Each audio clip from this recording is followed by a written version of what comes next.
Bueno, siendo las 5 de la tarde, damos inicio a nuestro siguiente webinar. En esta oportunidad hablaremos sobre protocolos de bioseguridad, plan de vigilancia y reinicio de actividades.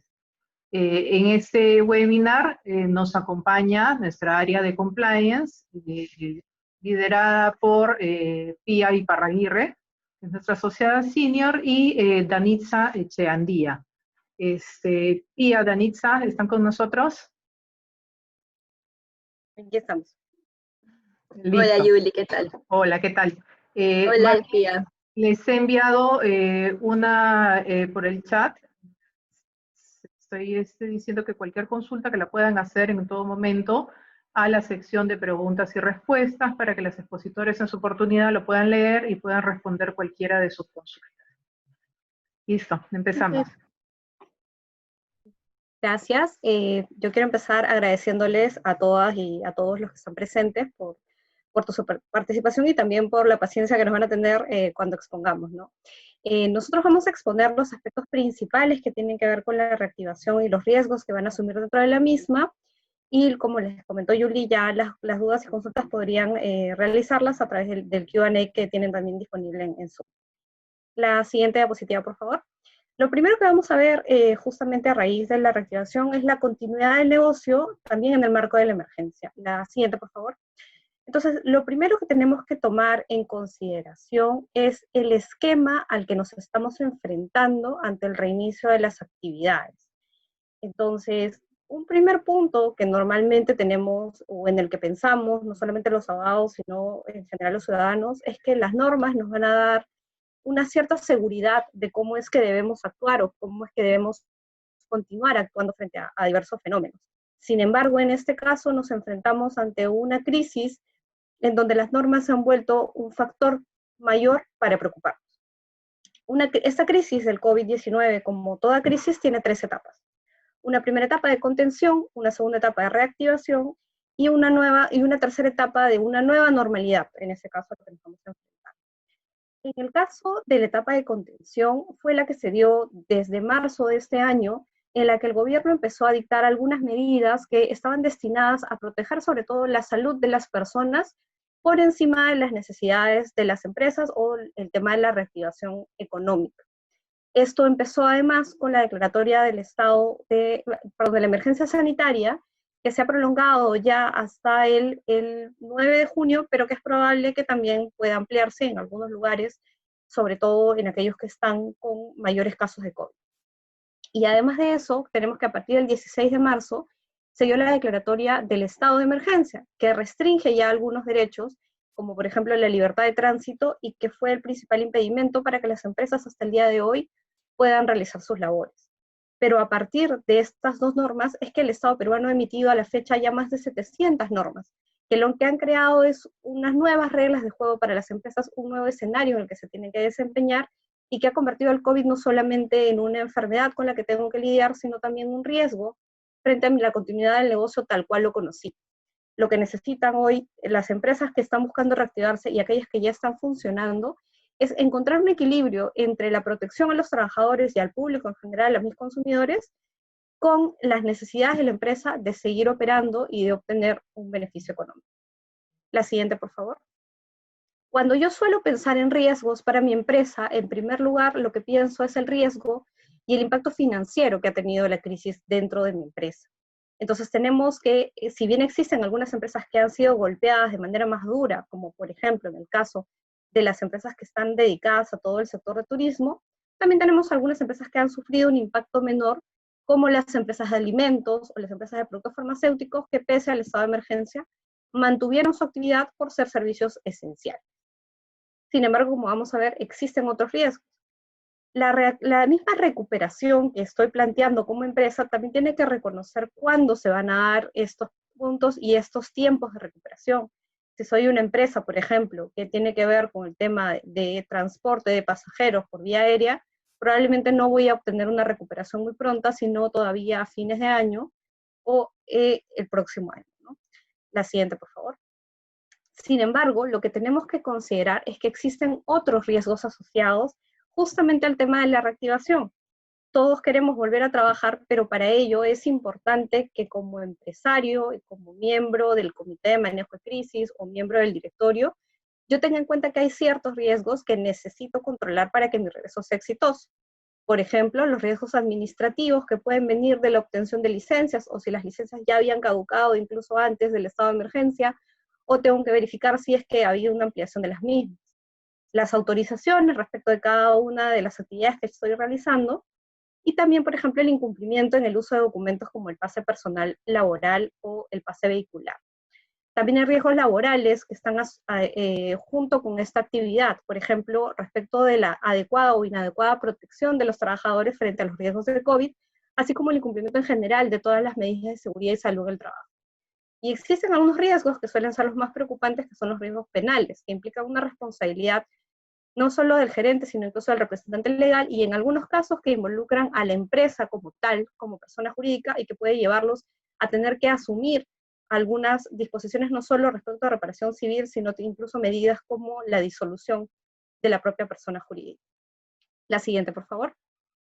Pero lo primero que tenemos que pensar es que, como toda crisis, esta crisis tiene etapas y han habido pasos previos que yo he debido tomar.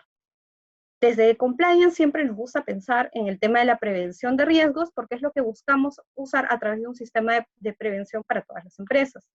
Hay una etapa previa de toda crisis que es la preparación. Si bien en el caso del COVID como tal, no va a haber una preparación pensada justamente para una enfermedad que no existía antes, sí tenemos algunos canales que podrían haber sido predefinidos o predeterminados de actuación, como por ejemplo la formación de un comité de crisis. Y es este comité el que va a actuar justamente en la etapa de respuesta, que es la etapa posterior y es la etapa en la que probablemente nos encontramos a todos ante la declaratoria de emergencia. Es una respuesta que además se tiene que dar en tiempo real a través de este comité que yo ya había formado anteriormente.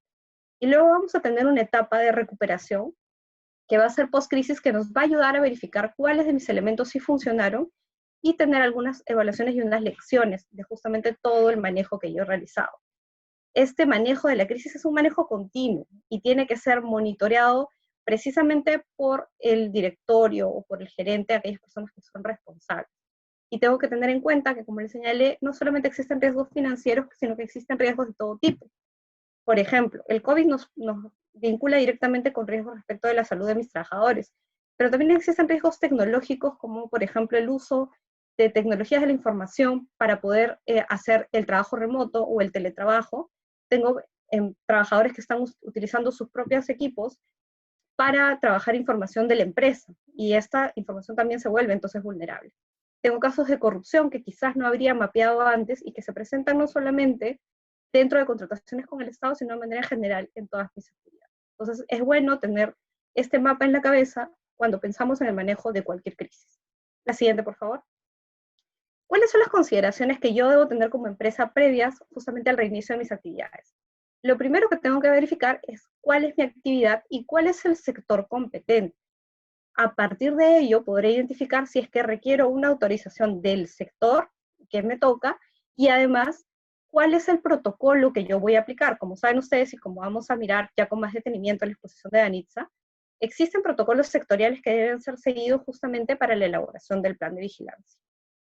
Una vez que ya tengo identificado mi sector y mi actividad, que esto solía ser claro para algunas empresas, pero no lo es claro para todas. Por ejemplo, ¿qué pasa con los servicios profesionales brindados con apoyo a empresas, ¿no? ¿Qué sector es el que identifica mi actividad? Podría no estar tan claro, podría incluso tener que involucrar un cambio de misión ante SUNAT. Una vez que tengo esto claro, ya puedo identificar además quiénes son mis trabajadores esenciales, es decir, aquellos trabajadores que yo voy a requerir que presten el servicio de manera presencial, ya sea en las oficinas, en el almacén o en cualquier otro centro de trabajo que pertenece a mi empresa. Y a partir de esos puestos, yo tengo que identificar además cuál es el nivel de riesgo que implica ese puesto de trabajo y además identificar mi grupo de riesgo de acuerdo a las características que ha señalado también el Estado, ¿no? Van a andar más adelante, pues tiene que ver con las personas mayores de 65 o las personas con enfermedades cardiovasculares o todo este grupo. Yo necesito saber si dentro de estos trabajadores esenciales están estas personas de riesgo y a partir de ello evaluar, conforme al puesto que desarrollan, si en realidad es necesario que realicen ese trabajo presencial o si voy a mantenerlos, digamos, con un trabajo remoto o con otra modalidad. El tercer paso va a ser justamente la elaboración de este plan para la vigilancia, prevención y control del COVID-19 en el trabajo. Este plan contiene además una serie de puntos que es necesario revisar de acuerdo no solamente a lo que me dice la norma, sino a la realidad de mi empresa. No puede ser un plan vacío, simplemente un modelo que yo voy a llenar con lo que viene la norma, sino que necesito adecuarlo, porque más adelante la fiscalización va a venir justamente en este punto. Y además necesito verificar si es que cuento con un médico ocupacional. La aprobación del plan es necesario como paso previo para su presentación también ante las autoridades, y esto también implica una obligación de seguridad y salud, que es contar justamente con el comité. La siguiente, por favor. Ahora, ¿cuál es el trámite que se sigue? Y aquí sí, en realidad, me gustaría poder darles un camino más claro, pero lo que sucede es que el Estado también cambia de opinión todos los días. Les debe haber pasado a muchos que un día estaban autorizados, al día siguiente no, y eso ha cambiado. Produce antes tenía una plataforma, ahora tiene otra. Vamos a ver cómo está el procedimiento al día de hoy. Por ejemplo, en el caso de Produce, que es en donde se agrupa la mayoría de las empresas. Lo que tengo que hacer es ingresar al portal de Produce a través del link que ven ahí y obtener mi registro empresarial. En ese registro empresarial tengo que llenar un formulario con la información básica de la empresa, la actividad a la que se dedica, los representantes legales y, por ejemplo, el tema de dónde está mi centro de trabajo. Una vez que yo lleno este formulario, me va a indicar, además, de primera, Produce me va a indicar si es que cumplo con los criterios de focalización. Los criterios de focalización que están para cada sector. Si yo no cumplo con ese criterio de focalización, no voy a poder llenar el formulario y voy a tener que acudir a otro proceso, que es justamente la reevaluación de mi rol. Pero si es que estoy habilitado, lleno el formulario, me va a llegar un correo justamente con la confirmación de ese registro. Y una vez que obtengas la confirmación, te va a llegar una aprobación que va a ser en tu correo electrónico, donde te va a señalar que estás cumpliendo con el registro empresarial y que puedes continuar con tu inscripción. Para eso también necesito recibir otro correo electrónico en donde te va a entregar un enlace web que va a tener un código que te va a llevar al portal del MINSA, que es el portal del Siscovid, que también es muy buscado porque había mucha confusión en cuál es el portal que se utiliza, en donde también tendrás que llenar con ese código que te ha dado Produce los datos de tu empresa, y tienes que colocar, y aquí es muy importante, el plan para la vigilancia, que ha tenido que ser previamente aprobado por tu comité de seguridad y salud o tu supervisor, dependiendo del número de trabajadores que tengas, y además tienes que incorporar la nómina de trabajadores de acuerdo al detalle que te señala el propio portal del MINSA. Este formulario es un formulario bastante largo, un poco trabajoso, entonces se les recomienda que lo puedan ver con anterioridad para que puedan ir llenando los datos. Luego de que te has inscrito en el portal de Siscovid, es que el MINSA ya te va a dar tu permiso para operar. A partir del día siguiente que tú obtienes esta autorización, es recién que puedes iniciar actividades. A partir también de esta autorización es que voy a estar sujeto a fiscalización tanto de SUNAFIL en materia de seguridad y salud, como de los gobiernos regionales y los gobiernos locales. La siguiente, por favor. Pero una vez que ya ha sido autorizado, ¿qué es lo que implica para mi empresa? ¿Qué es lo que tengo que tener? Bueno, justamente la autorización lo que te permite es continuar operando tu empresa como lo estabas realizando, es decir, como lo hiciste previamente al estado de emergencia. Eximidos del aislamiento social obligatorio, lo que implica que tus trabajadores y los vehículos van a poder movilizarse cumpliendo ciertos requisitos. Estos requisitos son justamente los que están en la parte inferior, ¿no? Debo tenerlos identificados, deben contar con una credencial, usar las mascarillas y obtener el paso y vehicular de ser el caso. Asimismo, no solamente estoy autorizado a funcionar yo como empresa, sino que también asegura que mi cadena logística que sea necesaria para funcionar también pueda seguir funcionando para abastecerme de lo que sea necesario. Y lo que sí debemos resaltar, y vamos a entrar ahora, justamente es el cumplimiento del plan y los protocolos. Porque se trata de medidas extraordinarias que podían antes no estar previstas y está llena de requisitos, como van a ver, que necesito cumplir para ser parte de este reinicio de actividades y minimizar cualquier riesgo que pueda tener frente a esta actuación.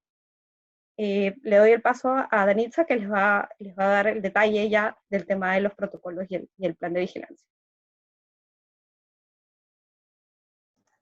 Gracias, Pia. Ok. Respecto al plan para la vigilancia, prevención y control del COVID-19 en el trabajo, el 28 de abril de este año, el Ministerio de Salud, o MINSA, a través de la Resolución Ministerial 239-2020, aprobó el documento técnico con los lineamientos para la vigilancia de la salud de los trabajadores de las diferentes actividades económicas, con criterios generales a cumplir durante el periodo de emergencia sanitaria y posterior al mismo. Estos criterios o lineamientos son de carácter general y deben aplicarse para las personas naturales y jurídicas que desarrollan actividades económicas.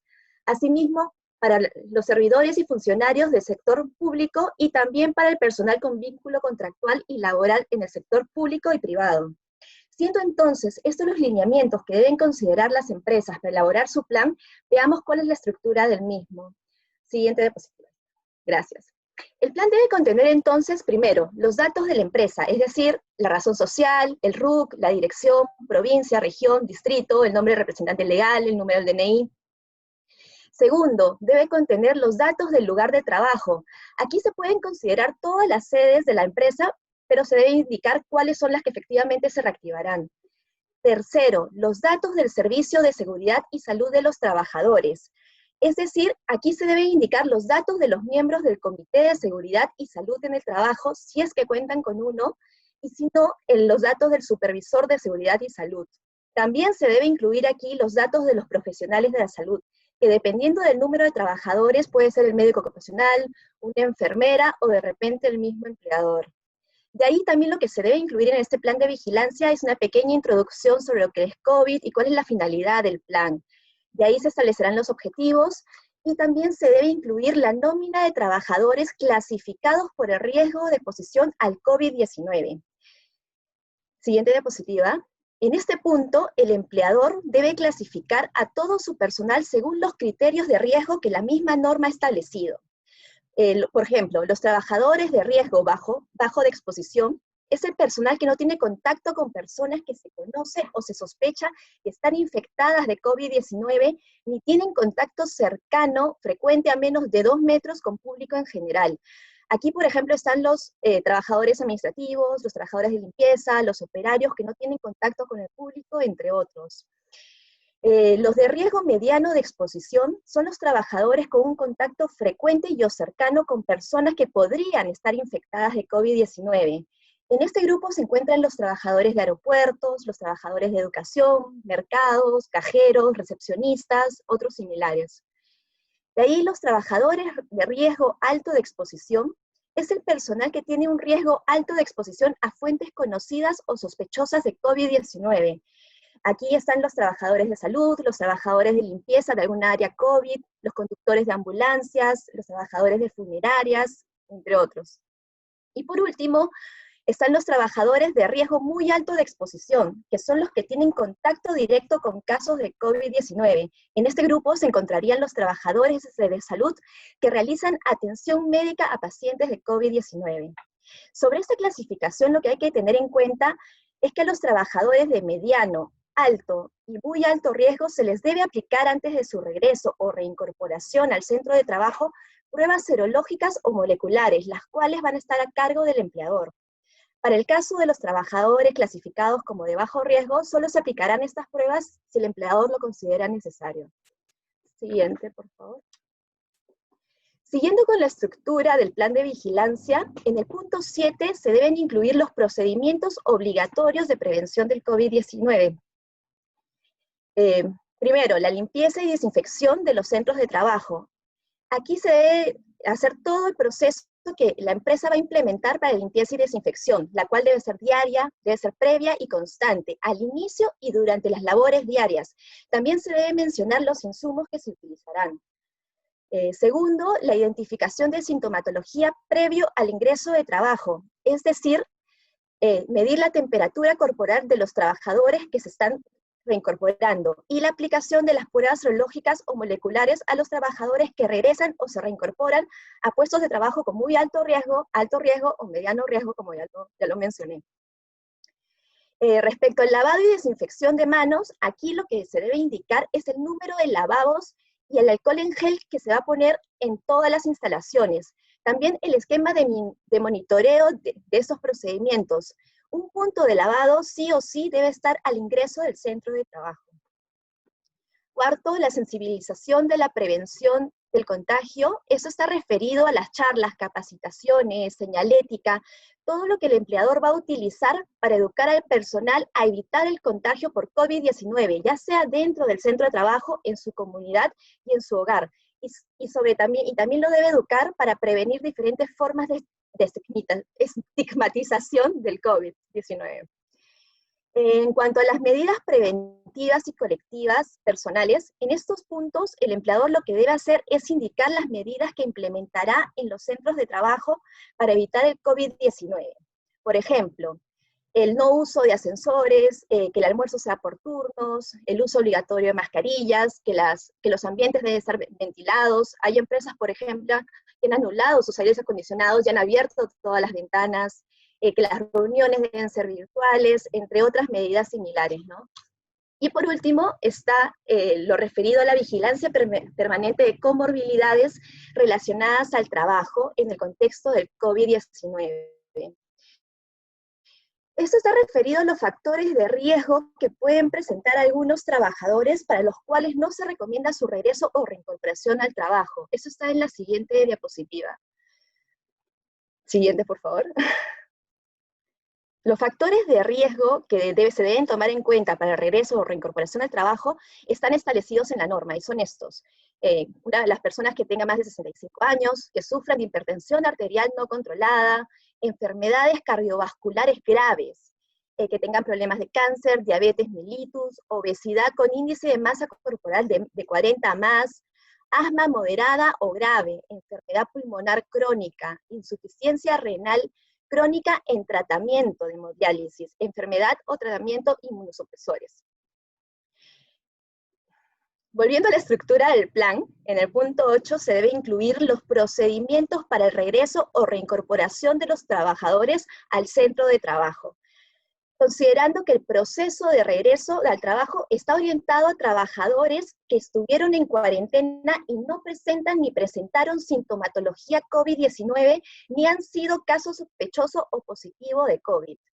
Y el proceso de reincorporación al trabajo está orientado a los trabajadores que cuentan con alta epidemiológica COVID-19, debiendo reincorporarse 14 días después de haber iniciado un aislamiento domiciliario o después de la alta clínica. Luego, en el plan, lo que se debe incluir son las responsabilidades de quienes recae el cumplimiento de lo establecido en el plan.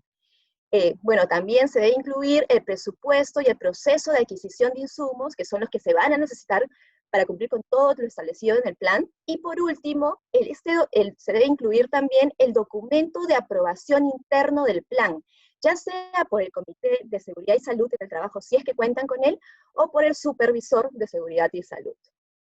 Siguiente diapositiva, por favor.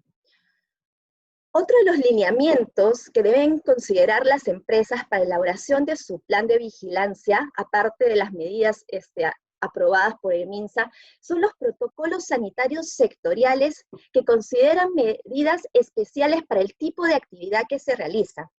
Y a la fecha, los sectores que han establecido estos protocolos son, podemos ver ahí, pesca, de comercio electrónico, textil, siguiente, de minería, hidrocarburos, telecomunicaciones, en cuanto al servicio en restaurantes, construcción e infraestructura, transporte, Ministerio del Ambiente, hoteles categorizados en cuanto al sector agrícola, el sector de ganadería, en cuanto a la actividad forestal, industria del cemento, metalmecánica, y bueno, el servicio público notarial.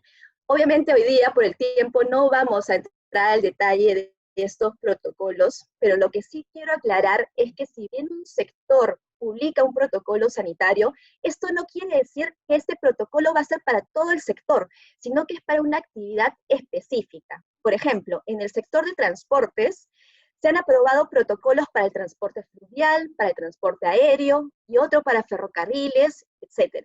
Entonces, ¿cuáles son los... Siguiente, por favor.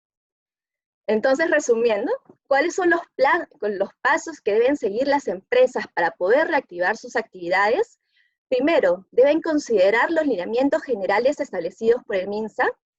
Segundo, debe verificar si su actividad económica también tiene lineamientos sectoriales establecidos para poder incluirlos dentro de su plan. Si no hubieran estos lineamientos sectoriales, la empresa solo debe considerar los lineamientos generales dados por el MINSA.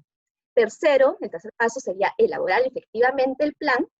Y cuarto sería registrar este plan en el sistema COVID del MINSA previa autorización sectorial, como ya, bueno, Pia lo mencionó hace un momento. Bueno, eso es todo, con eso culminamos la presentación. Quedamos atentas a las preguntas que nos puedan haber hecho.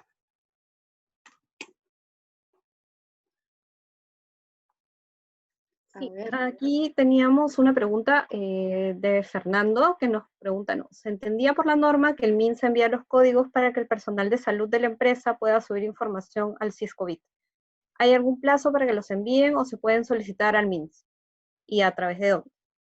Bueno, como les comentaba, hay muchos problemas con los portales del Estado en general, pero cuando ustedes realizan ya el registro del plan de vigilancia en el sistema de SISCOVID, lo que les va a lanzar también es justamente en uno de los ítems para que llenen los datos de su personal de salud, es decir, el médico, la enfermera o la persona que se va a hacer cargo del tema de salud para el plan de vigilancia, y a ellos es que les deberían enviar directamente el código para que puedan subir la información, como si es algún caso sospechoso o algún caso ya confirmado. No tenemos fechas, o sea, no tenemos plazos establecidos. La verdad es que en algunos casos ha demorado un día y en algunos casos hasta 5 días, de acuerdo a Produce. Por ejemplo, te deben responder en un plazo máximo de 5 días, pero sabemos también de empresas que han demorado incluso hasta 12 días en responderles. Entonces no hay un plazo específico. Lo que puedes hacer es comunicarte con los números que ha indicado MINSA en su portal para pedir esta información si es que no ha llegado oportunamente. Señala, Luis nos pregunta, si una actividad no tiene un sector establecido, lo somete a aprobación de Produce o directo al MINSA. En general hay mucha duda sobre este punto, ¿no? Hay algunas actividades, por ejemplo, las actividades que ya se han venido desarrollando, que registran su plan directamente al portal del MINSA sin necesidad de pasar por una autorización sectorial. Entonces, en este caso, lo que tendrías que ver es a qué actividad en específico nos estamos refiriendo y si es que algún sector ha aprobado criterios de focalización. Lo que teníamos con las actividades que se aprobaron en la fase 1 es que se les había dado un plazo para que emitieran los protocolos y los criterios que ya se emitieron, y los que están pendientes todavía de ser emitidos son aquellos que han sido incluidos en el Decreto Supremo 094.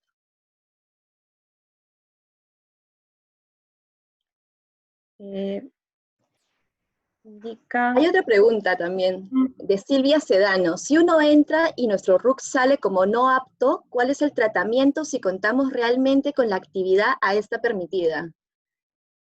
¿Ya? Bueno, ahí Danitza es la que más maneja el tema, pero les comento que nos ha pasado también. Existen muchos clientes que no han tenido esto habilitado, y lo que se ha hecho en su caso es pedir una reevaluación del RUC. Hay una posibilidad, también hay un link en el que podemos hacer esa reevaluación, y lo que necesitas es básicamente acreditarle a la autoridad que tú realizas esta actividad que está permitida, ¿no? Y puedes adjuntar ahí alguna información, como por ejemplo carta de tus clientes, o algún brochure donde tú señales la actividad. Lo que ha causado problemas es que muchas veces las empresas en el RUC que tienen registrado en SUNAT no indican alguna actividad secundaria que encaja dentro de esta fase, o no, o su descripción es muy general. Entonces tienes que hacer este proceso de reevaluación.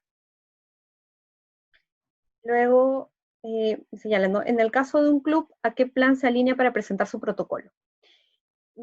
En el caso de un club, no sé si te refieres como puede ser un club social. Lo que pasa es que también tienes que verificar que la actividad esté comprendida dentro de aquellos sectores que pueden ya estar dentro de la fase 1, ¿no? Si, por ejemplo, me hablas de un club de fútbol que está ya dentro del Decreto Supremo 094, porque se ha permitido justamente que estén funcionando los clubes profesionales de fútbol, entonces tendrías que esperar también a los lineamientos que se dan. De manera general, como señaló también Danitza, la 239 va a ser tu guía principal, y luego tienes que ver los protocolos sectoriales. Sectoriales. A ver. Pia, Danitza, también están levantando la mano. Ustedes me avisan. Sí, a ver, damos paso a las personas que están levantando la mano y vamos mezclando un poco con todo, ¿sí?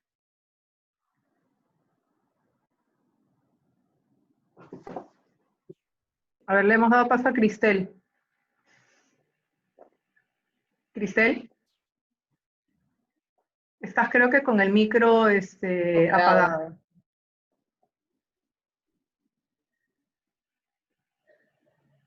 Cristel.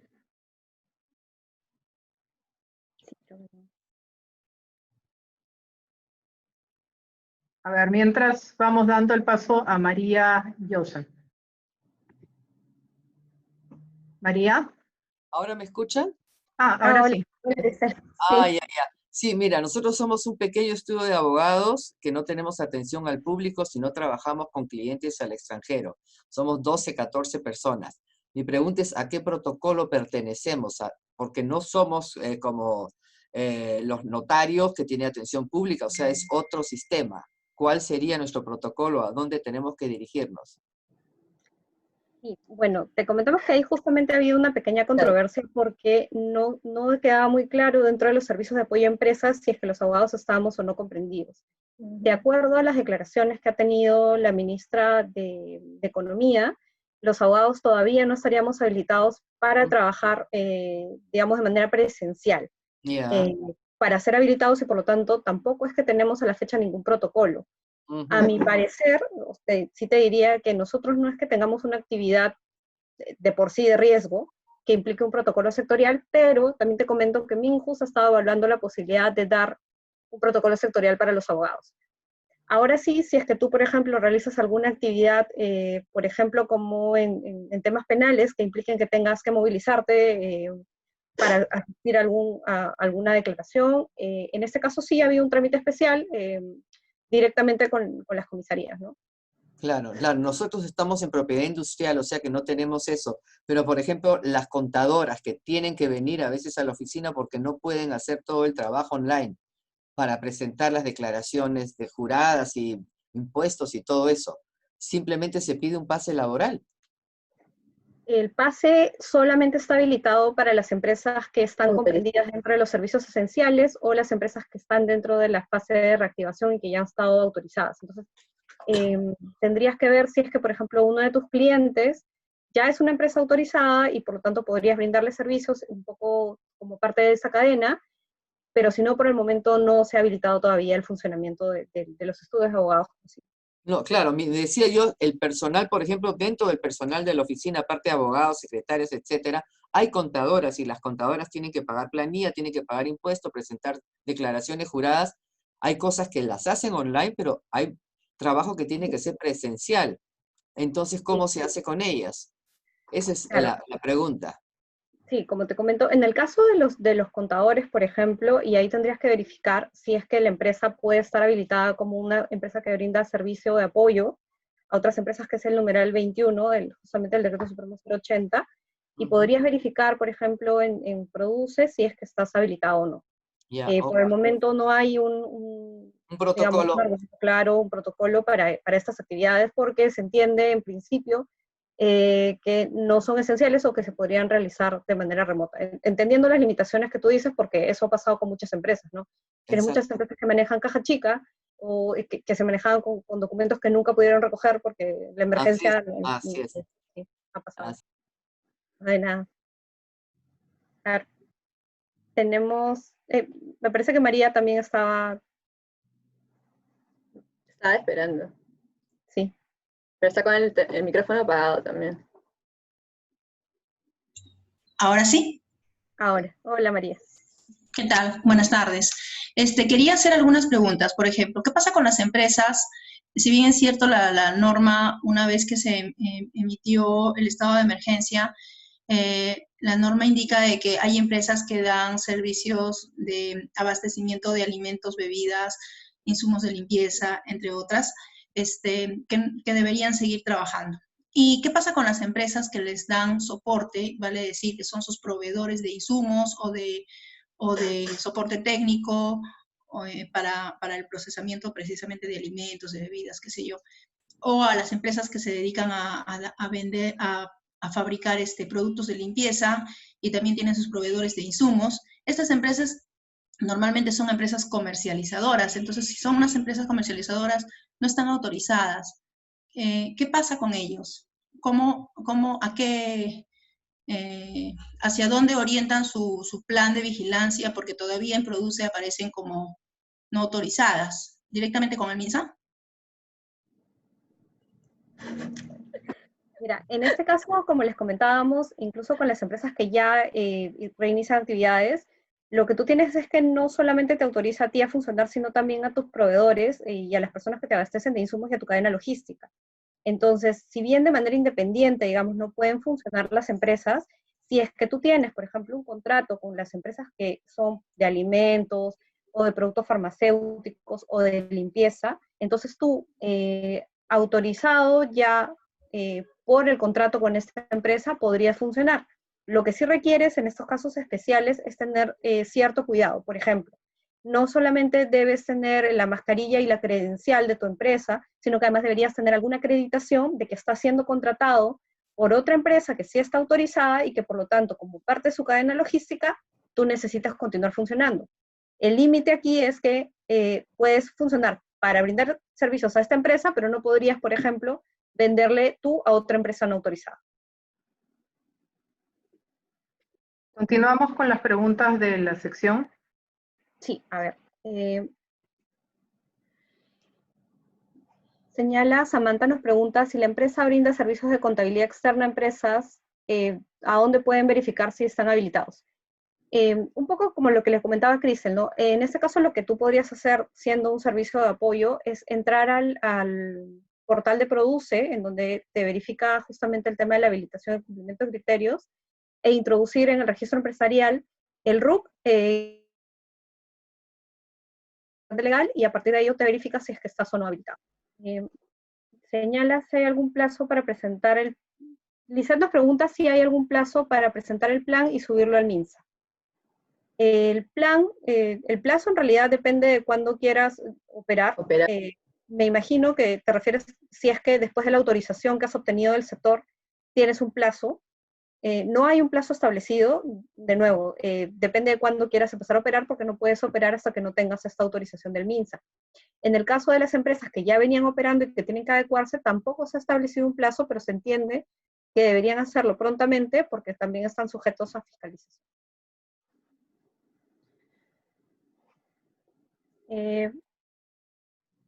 María, sí, María nos pregunta, en el caso de que la empresa tenga menos de 20 trabajadores, ¿quién sería el personal de salud del supervisor?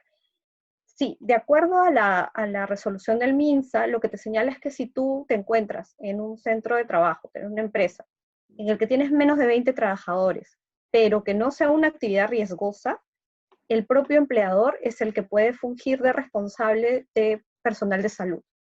Lo que nosotros recomendamos, sin perjuicio de ello, es que, considerando todos los riesgos que están asociados a las actividades que tiene que realizar el profesional de salud, siempre es bueno que ustedes cuenten con un apoyo de un médico a través, por ejemplo, puede ser una consultoría, no necesariamente tiene que ser una persona que se encuentre en planilla, pero sí es necesario tener esta consultoría para evitar cualquier riesgo. En el caso de las empresas de 20 trabajadores, pero que desarrollan una actividad de riesgo, como por ejemplo el tema de la construcción, necesitan contar, además del empleador, con una enfermera o con un enfermero.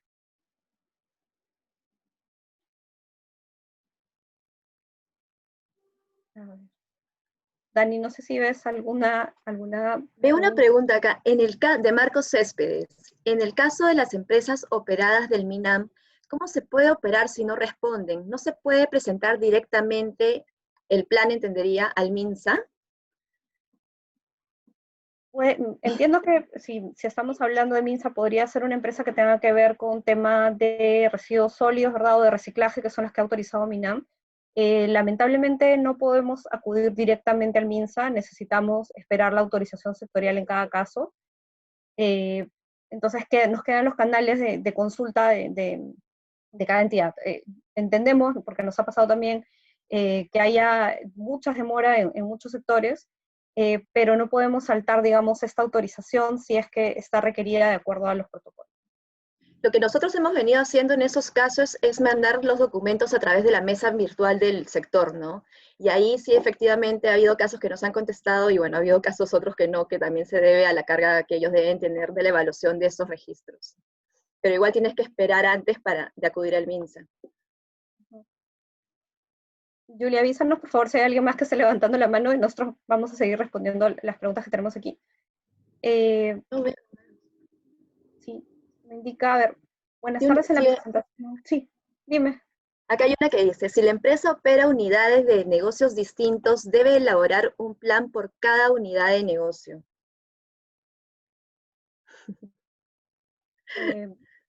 Lo que pasa es que lo que va a primar ahí es la actividad. Entonces, usualmente tú tienes unidades de negocio en empresas que son muy grandes y porque además se manejan de manera independiente. Entonces, yo sugeriría bueno, como decía, va a depender del caso, pero en la mayoría de estas unidades de negocio es que realizan actividades distintas. Entonces, una unidad de negocio puede ser de alimentos, otra unidad de negocio puede ser de comercialización de ciertos productos que no sean alimentos. Entonces, sí, en esos casos cada unidad es la que va a tener que presentar su plan para aprobación, porque también puede pasar que muchos, o sea, de acuerdo a la actividad puedas estar en sectores distintos. Entonces, es lo que tendrías que hacer.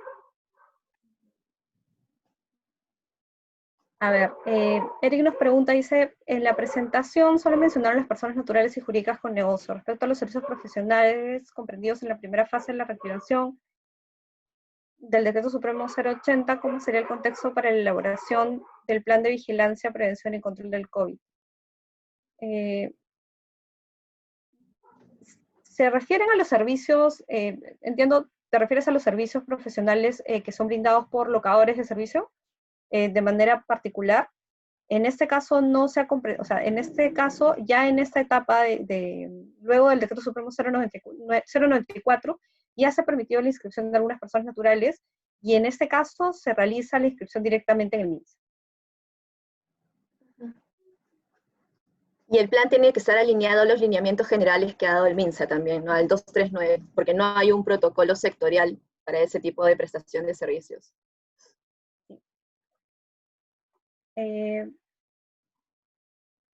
A ver, Fernando nos pregunta, ¿no? Si una empresa trabaja en más de un sector económico, por ejemplo, minería, construcción, debe solicitar autorización a cada sector y luego presentar el plan específico al MINSA. Esto va a depender, ojo, de la empresa, ¿no? Puede ser una empresa, como señalábamos, que tenga distintas unidades de negocio, o puede ser una empresa que lo que es proveedor, por ejemplo, de un tema en particular para varias empresas. Es decir, por ejemplo, yo soy una empresa que lo que hace es brindar maquinaria para minería, o brindo maquinaria para el sector de alimentos, o brindo maquinaria para el sector de construcción. Lo que prima ahí es mi actividad. Entonces, mi actividad es la de alquiler de maquinarias, entonces yo tengo que registrarme con Produce. Pero si estamos hablando, como comenté antes, de unidades de negocio que son independientes, entonces sí, cada una debe ir por la autorización, por su plan propio y su inscripción también propia dentro del portal de MINSA.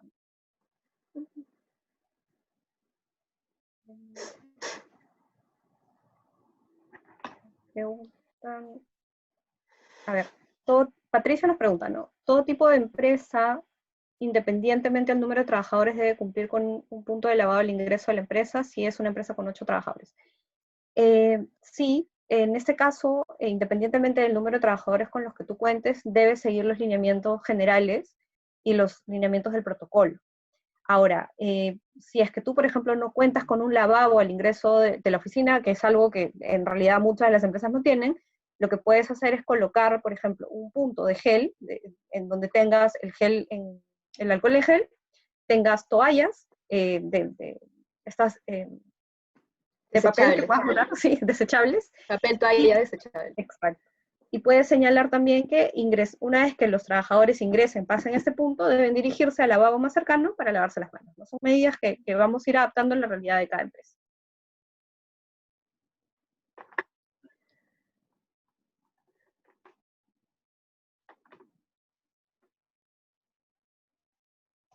A ver, hay una pregunta de Cintia, similar a la anterior, que señala, ¿no? Buenas tardes, entiendo que para empresas de bajo riesgo y menos de 20 personas, se necesitaría de todas maneras un médico ocupacional para el seguimiento de casos sospechosos, casos confirmados y casos de factores de riesgo para alguna otra obligación. Se tiene que indicar en el plan el nombre del médico ocupacional. Aquí tenemos que diferenciar dos aspectos. Hay un aspecto de temas de seguridad y salud en el trabajo que es previo al contexto del COVID y en el que señala la obligación en realidad de todas las empresas, independientemente del número de trabajadores que tengamos, de contar con un médico ocupacional. Esto es algo que siempre ha existido, es decir, el médico siempre debió estar como parte de la empresa, si bien podía ser un servicio tercerizado, no necesariamente planilla, debía estar. Ahora, lo que nos impone el COVID es un escenario particular en el que se le está dando a este profesional de la salud algunas obligaciones.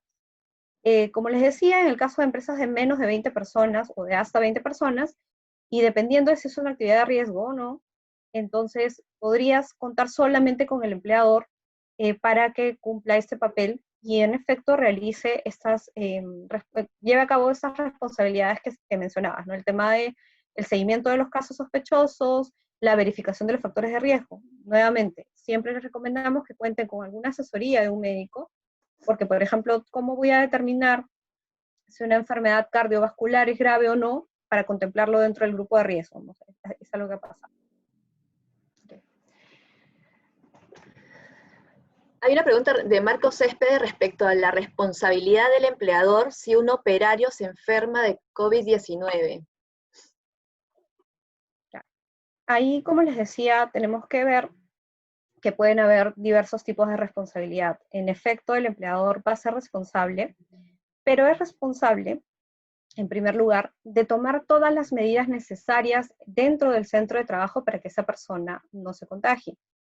El COVID es un virus, el coronavirus es un virus bastante contagioso, entonces yo de pronto no puedo determinar si es que este trabajador se contagió en el centro de trabajo o se contagió camino al centro de trabajo, o un día que fue al banco, o un día que fue a hacer compras para sus alimentos. Entonces, la responsabilidad, digamos, de supervisión de vigilancia de ese trabajador me cubre, o sea, me obliga a tomar las medidas necesarias dentro del centro de trabajo. Si es que yo no las tomo y no adecuo justamente con todos los lineamientos del MINSA y los protocolos, entonces podría estar sujeto a responsabilidad administrativa o una responsabilidad penal. Aquí hay una pregunta, Dani, que me gustaría que respondas, que dice, ¿no? ¿Dónde puedo verificar a qué sector correspondo y cómo es la reevaluación del RUC? Okay. Normalmente se está verificando el RUC en el portal de Produce, ahí ingresas los datos del representante legal y el número de RUC y te sale si estás habilitado o no.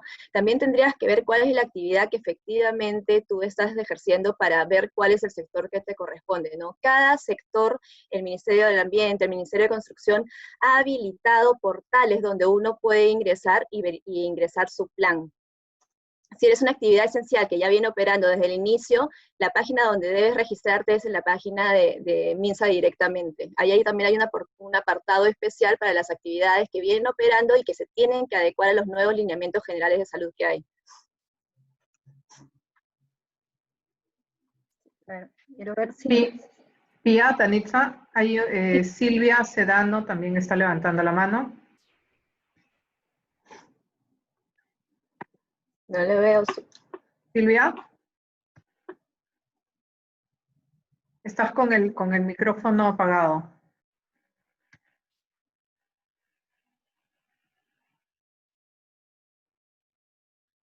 Silvia. ¿Sí me escuchas? Sí, Ahora adelante. sí. Buenas tardes, disculpen. Discúlpenme que insista en lo mismo que ya, bueno, los anteriores han preguntado, pero lo que pasa es que este tema de la presentación, yo no entiendo hoy qué criterio ellos utilizaron. Si, o sea, me ha pasado en la práctica de que, o sea, son dos empresas con la misma actividad, de repente con el mismo SIU, ingresamos a Produce y realmente una de las empresas es apta, la otra no. Luego de eso, tú ingresas por la otra opción para una nueva verificación del RUC. Ellos te dicen, te mandan solamente un mensajito diciendo, usted ha enviado el formulario, está ok, posteriormente le escribiremos a su correo, ¿no? Pero no indican qué tiempo se demoran, no hay respuesta por nada, se llama, se envía correos a esos correos de ayuda. No tenemos respuesta, realmente no sabemos si les llegó o no la información. Hace 2 días volvieron a cambiar la plataforma porque antes solamente era con el RUC, ahora es con el documento de identidad. ¿Qué otra forma podríamos presentar? Usted indicó de que podríamos mandar las cartas. ¿Qué cartas tendrían que ser de estos proveedores o clientes que nos envíen? ¿Las aprobadas por el Ministerio de la Producción o cartas simples membretadas que ellos nos manden y nos autoricen como parte de la cadena para la operación?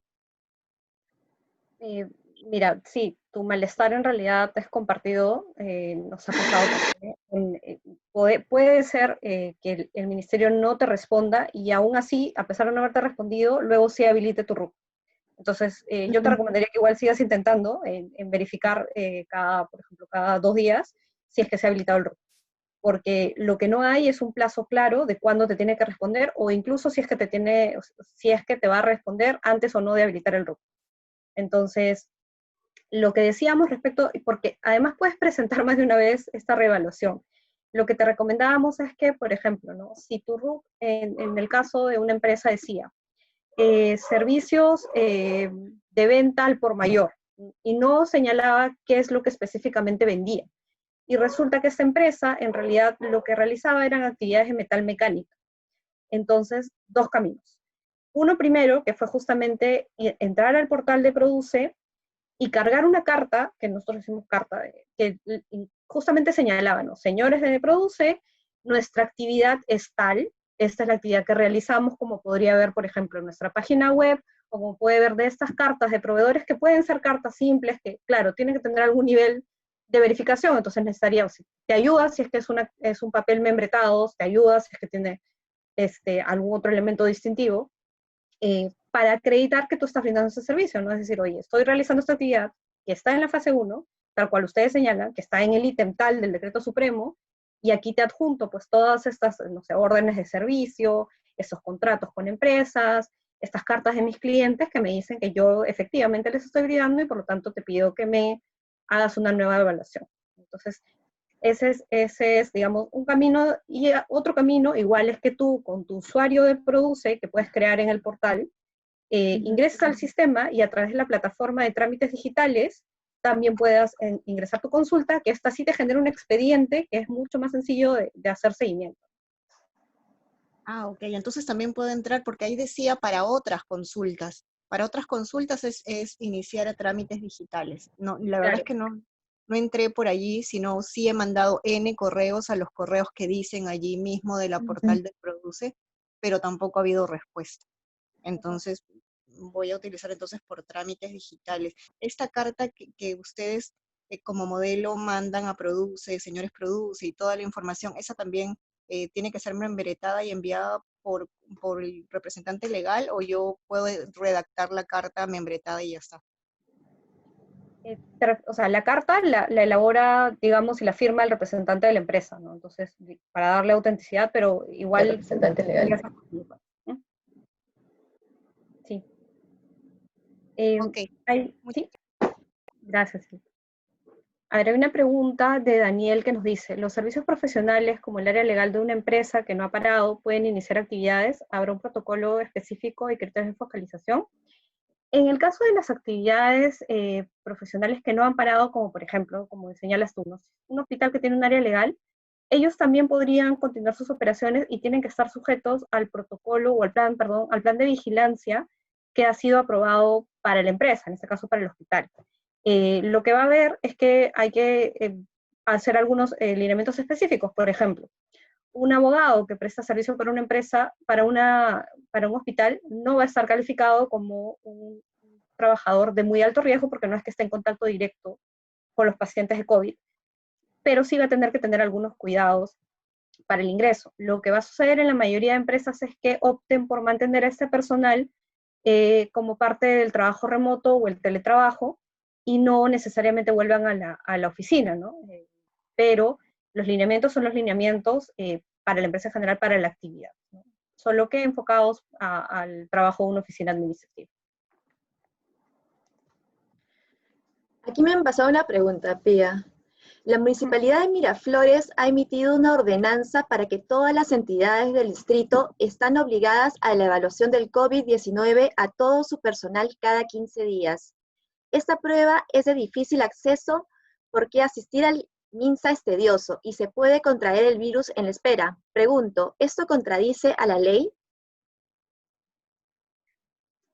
Claro, ahí hay que ver un tema del rango normativo, ¿no? Los gobiernos locales lo que pueden hacer es complementar algunas medidas que ya ha dado el Estado, pero no pueden ir en contradicción con la misma, y lo que ha señalado el Ministerio de Salud, que es el ente rector, quien es el que dirige la política sanitaria de nuestro país, es que estas pruebas se realizan solo a partir de personal con muy alto riesgo.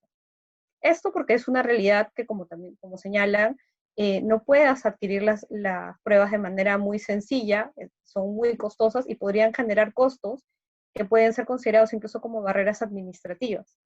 Entonces, ahí lo que sí existe, por ejemplo, es algunas medidas que han dado los gobiernos locales, como por la distancia o que los negocios tengan que tener ciertos puntos para el control del ingreso de las personas, y esas medidas sí son legítimas, pero medidas como las que señalan estarían fuera de la competencia del gobierno local y no deberían ser aplicadas.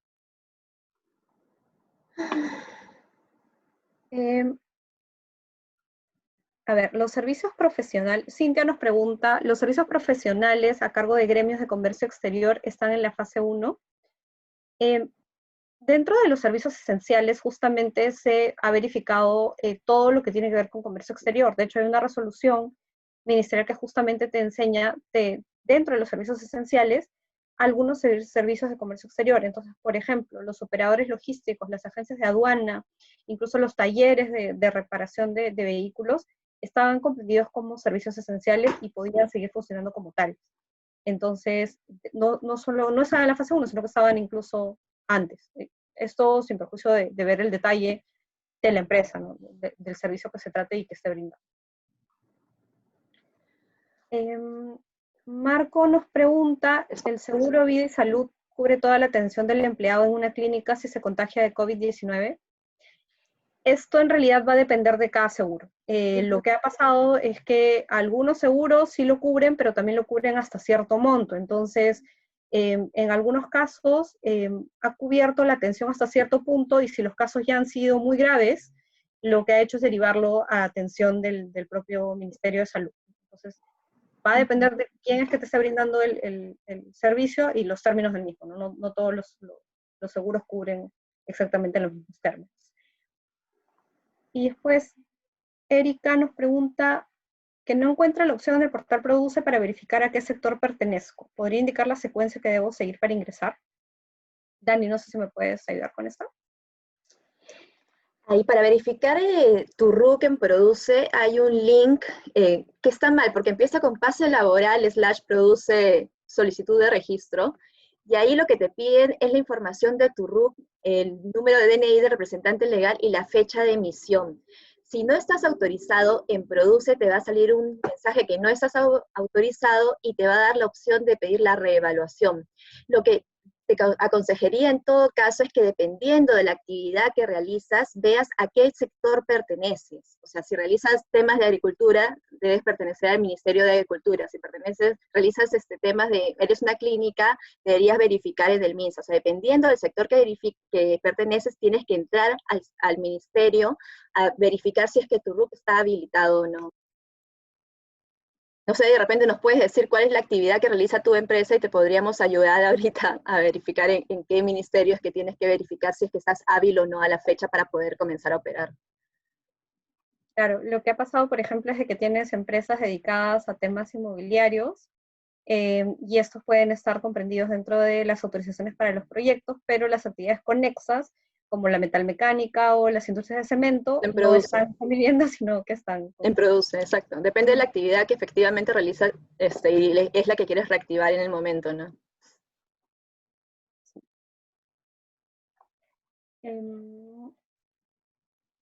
Había, a ver, una consulta.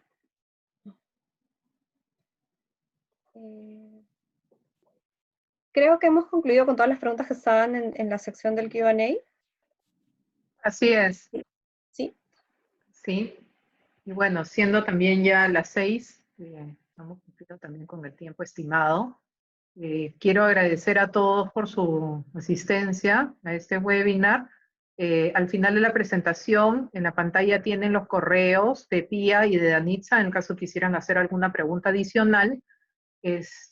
Adicionalmente, después enviaremos esta presentación también a todos los asistentes.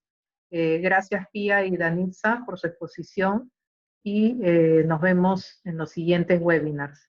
Muchas gracias a todos. Gracias a todos. Gracias.